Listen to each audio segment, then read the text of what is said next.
O melhor amigo da minha namorada me jogou escada abaixo e a manipulou para terminar comigo. Ele então tentou queimar minha casa e me agrediu. Então o coloquei na prisão. Fui dispensado das forças especiais após um morteiro ferir minha perna e costas. E de volta em casa reconectei-me com minha namorada da escola. Estava na casa dela uma noite quando acordei com alguém subindo a escada. Levantei-me, peguei minha espingarda de cano duplo e o cara gritou o nome da minha namorada. Descobriu-se que era o irmão dela. Bem, na verdade ele não era irmão dela, apenas um viciado que trabalhou com ela anos atrás e ela uma vez deu a ele um cheeseburger para ajudar a acalmá-lo. Ele começou a implorar, dizendo que tinha sido despejado e precisava de um lugar para ficar. E como era a casa dela, eu não tinha voz, e ela concordou em abrigá-lo. Ele foi extremamente desrespeitoso com ela durante esse tempo. Exigia que ela cozinhasse para ele, lavasse sua roupa e comprasse mantimentos. Bem, numa noite fatídica, ele exigiu que eu lavasse os pratos dele. Eu disse para ele se mandar e virei para descer a escada e sair do apartamento. Eu estava alguns degraus abaixo, quando a porta atrás de mim se abriu com força. Ele correu até mim e me empurrou para baixo. Caí de costas e bati a cabeça no concreto. Ele então pulou em cima de mim e eu lutei de volta. Cerrei os dentes e fiquei por cima dele. Então comecei a socá-lo. Honestamente não me importava se o matasse. Alguém tinha que morrer e não seria eu. Mas então minha namorada salvou a vida dele. Ela ouviu os gritos que estavam acontecendo lá embaixo na escada e veio correndo e me encontrou em cima dele, socando-o repetidamente. Ela gritou para eu descer e eu desci. Assim que fiz isso, a boca dele começou a falar. Irmã, ele ameaçou me matar e me atacou e me jogou escada abaixo porque eu pedi que ele devolvesse o PS3. Eu honestamente pensei por um momento que ela poderia acreditar nele, mas felizmente ela sabia que eram mentiras. A câmera de segurança do vizinho lá fora confirmou isso. Naquela manhã levei ela para o trabalho, levei a filha dela de 3 anos para a creche. Uma coisa que preciso mencionar é que minha namorada tinha uma filha de 3 anos, cujo pai não estava presente, e ela era a garotinha mais doce e adorável de todas. Enfim, depois que a levei para a escola, fui trabalhar, tive que explicar ao meu chefe por que eu tinha os nós dos dedos ensanguentados e por que eu estava segurando uma bolsa de gelo na parte de trás da minha cabeça. Eles ofereceram chamar a polícia para que eu pudesse prestar queixa. Eu disse que não. Meu chefe quase me ordenou que chamasse a polícia ou ele me colocaria em licença médica. Ao que respondi que preferiria estar de licença médica do que perder minha namorada por chamar a polícia contra o irmão dela. Ficou claro para mim, em termos inequívocos, que eu sou um tipo particularmente estúpido de idiota e que isso voltaria para me morder no traseiro algum dia. Bem, ele estava certo. Basicamente, o irmão deu a ela um ultimato. Ou eu saía e ela terminava comigo, ou ele saía e desaparecia da vida dela e da filha dela. O que, para ser justo com minha ex, aquele perdedor era a única figura masculina constante na vida da filha dela desde que ela nasceu. Então isso teria sido devastador para a pequena, e ela queria poupar a filha desse tipo de dor, e isso significava que eu seria dispensado. Honestamente, eu preferiria ter levado um machado de verdade no coração,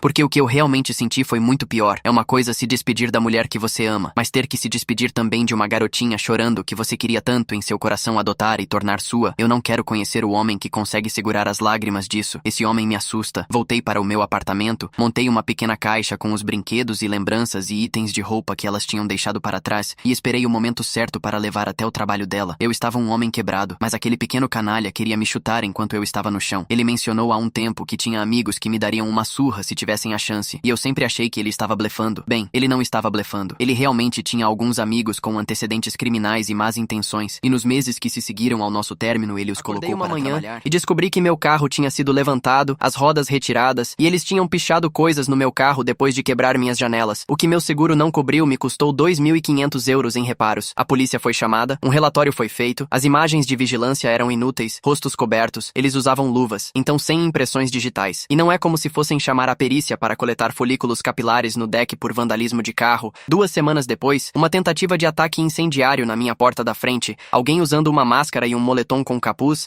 acendeu um coquetel molotov e jogou na minha esteira de boas-vindas na porta da frente. E se não fosse pelo sistema de sprinklers do apartamento realmente funcionar, meu apartamento teria queimado comigo dentro, porque eu não ia pular da varanda do 3º andar. Esse foi um crime mais sério. A polícia estava muito interessada em resolvê-lo, mas novamente sem impressões digitais utilizáveis, rosto coberto para a câmera, etc. Então ficou quieto por um mês. Minha ex me procurou quando soube do incêndio, e eu disse a ela que sabia que era o irmão dela, mas não tinha provas. Ela disse que falaria com ele, e coincidentemente nada aconteceu de novo por um tempo, até que, suponho, a polícia veio para falar com ele, porque obviamente eu dei o nome dele como pessoa de interesse. No mês e alguns dias desde nossa briga, ela basicamente o forçou a encontrar algum tipo de trabalho, ou ela o expulsaria. Então ele conseguiu um trabalho de meio período numa oficina de carros na cidade, que tinha a reputação de ser aquela que você não vai, mas que é boa para recomendar a alguém que você odeia. Eles cortavam custos em tudo que podiam, então era o trabalho perfeito para o rato, pelo menos até a polícia vir perguntar sobre aquele incêndio um dia. Os donos não gostavam de ter a polícia perguntando sobre seus funcionários, então, como ele estava lá há apenas 1 ou 2 semanas, foi demitido. Ele gostou muito disso, então uma noite eu estava voltando do trabalho para casa, parei na academia no caminho, suei bastante e peguei algo para comer no mercado, estacionei no meu lugar com meu carro alugado da Enterprise, meu carro ainda estava na oficina, e entrei rapidamente no meu apartamento. Embora eu tivesse mais de 21 anos e possuísse armas legalmente e tivesse uma licença para porte oculto, nos dias em que eu estava na base eu não carregava minha pistola. É incrivelmente raro que alguém cuja descrição de trabalho explícita não inclua carregar uma pistola o tempo todo tenha permissão para carregar uma arma na base, já que eu não ia deixar uma pistola no meu carro e não havia lugares seguros para armazenar uma arma enquanto eu estava trabalhando, simplesmente optei por não levar minha arma comigo. Também é por isso que eu não tinha uma pistola comigo na manhã em que o irmão me atacou. Eu estava desarmado, morava no terceiro andar, havia um quarto andar acima de mim e escadas que levavam até lá. Ouvi passos descendo a escada rapidamente e me virei para ver 4 caras com capuzes, máscaras e luvas vindo na minha direção. Minha porta estava aberta, então deixei minhas compras caírem e tentei bater a porta atrás de mim. Eles conseguiram colocar um pé e se enfiaram no meu apartamento. O que aconteceu a seguir se passou num período de cerca de 14 segundos. O vizinho do outro lado, depois do incêndio, instalou uma câmera de segurança do lado de fora da porta dele também. Então sabemos os carimbos de tempo exatos até o segundo. Eu mantinha uma pistola carregada guardada num armário perto da minha porta da frente. Irresponsável, eu sei, mas eu era mais jovem e mais ingênuo do que sou agora. Na briga com o primeiro cara que passou pela porta, consegui colocar minha mão no armário, encontrar a arma e me empurrar para trás e para longe para nos dar alguns metros de espaço. Lembro-me muito vividamente de ver todos os 4 homens na minha porta e corredor. O primeiro cara que eu tinha acabado de empurrar foi impedido de cair para trás e estava começando a vir na minha direção pela segunda vez. Levantei minha pistola, era uma SIG P226 carregada com 40 Smith e Wesson, e assim que ouvi um deles gritar arma, comecei a alinhar os tiros e puxar o gatilho. Não houve tiros nos membros, nem tiros para assustá-los. Não tentei acertá-los de raspão, corpo, cabeça. Como eu tinha sido treinado, como eu tinha aprendido, o primeiro cara caiu. O segundo cara pegou 2 dos tiros que atravessaram o primeiro cara antes que eu o acertasse na testa. O terceiro cara parou no meio do caminho antes de levar 4 no centro do corpo, e o quarto cara estava na metade do caminho para fora da porta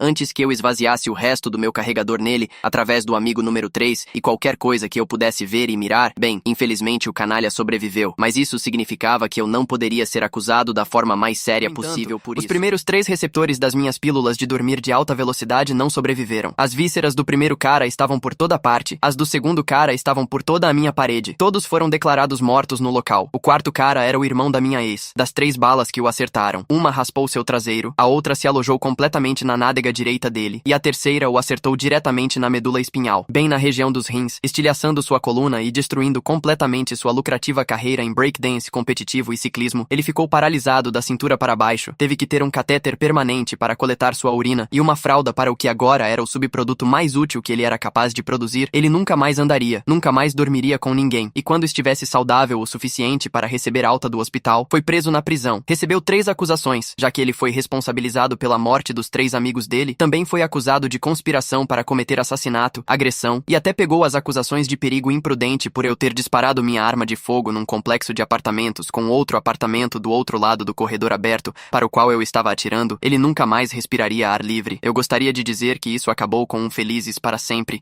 que ela me aceitou de volta, que nos casamos e eu adotei a pequena dela e tivemos alguns filhos nossos, mas ela não fez isso. Dentro de 24 horas ela declarou que estava com medo de mim, que não queria que eu chegasse perto dela ou da criança dela, que chamaria a polícia se me visse perto da casa dela ou do local de trabalho dela, o que foi horrível. Eu gostava do Target onde ela trabalhava. Ela me xingou de todos os nomes possíveis. Ela me acusou de ter colocado a polícia contra ele para provocar uma reação só para que eu pudesse atirar nele. Ela ignorou o incêndio criminoso, o vandalismo, as várias ameaças que ele tinha feito contra mim nos meses anteriores em que estávamos juntos. Nunca mais a vi. Ela me bloqueou em tudo. A família dela me bloqueou. Ela mudou o número dela, foi transferida para outro Target e depois de alguns meses se mudou para um apartamento diferente em outra parte da cidade. Já se passaram 8 anos e eu ainda não tive notícias dela. Sei que ela está viva. Amigos de amigos me informaram que ela se casou em 2020, teve um segundo filho e está feliz. Então mais poder para ela. Nunca consegui meu final feliz. Minha cerca branca. Acredite ou não, matar 3 caras, mesmo para uma pessoa treinada para a guerra e condicionada para a possibilidade de que um dia ela poderia ter que fazer isso, mexe com sua cabeça, especialmente quando você considera que aconteceu na sua casa e não em Bagdade. Há uma enorme desconexão mental e emocional e diferença entre matar alguém pelo trabalho e matar alguém porque sua vida estava em perigo. Eu tive TPT, não conseguia tocar em nenhuma das minhas armas uma vez que as recuperei por um ano inteiro sem ter ataques de pânico. A Marinha foi ótima com tudo isso. Eles ajudaram na investigação, incluindo aquele CEO que me chamou de o maior idiota, dando sua declaração sobre a manhã em que fui atacado. Me ofereceram a chance de morar na base com uma equipe de proteção até as coisas se acalmarem. Eu recusei. 8 anos desde então, me aposentei, agora estou trabalhando no setor privado, tenho minha própria empresa, ganhando um bom dinheiro fazendo segurança cibernética e consultoria de segurança no local. Ocasionalmente saio para navegar. Meu parceiro de 3 anos é a pessoa mais amorosa e solidária com quem já estive. Sei que eles me apoiam. Não importa quem tente me matar. Estamos falando sobre ter filhos antes de ficarmos muito velhos. A vida está boa, mas sabe o que realmente aqueceu meu coração outro dia? Um alerta do Google que configurei há 8 anos foi ativado. Era o primeiro e último nome do irmão seguido da palavra obituário. Descobriu-se que alguém na prisão se cansou do garoto branco irritante na cadeira de rodas falando tanta besteira e se exibindo para as pessoas, acreditando que ninguém bateria em alguém numa cadeira de rodas. Eles usaram a cadeira de rodas dele para matá-lo e usaram os sapatos deles para terminá-lo com alguns bons pisões. Claro que não diz isso no obituário. Diz que ele era um garoto brilhante e adorável quando jovem, que caiu em tempos difíceis na sua juventude adulta e acabou na prisão. A verdadeira surpresa é que aparentemente ele deixou uma filha que nenhum de nós sabia que ele tinha na época. Então que pena para ela, mas duvido que ela tenha tido a chance de conhecê-lo de qualquer forma. Honestamente, isso é o melhor.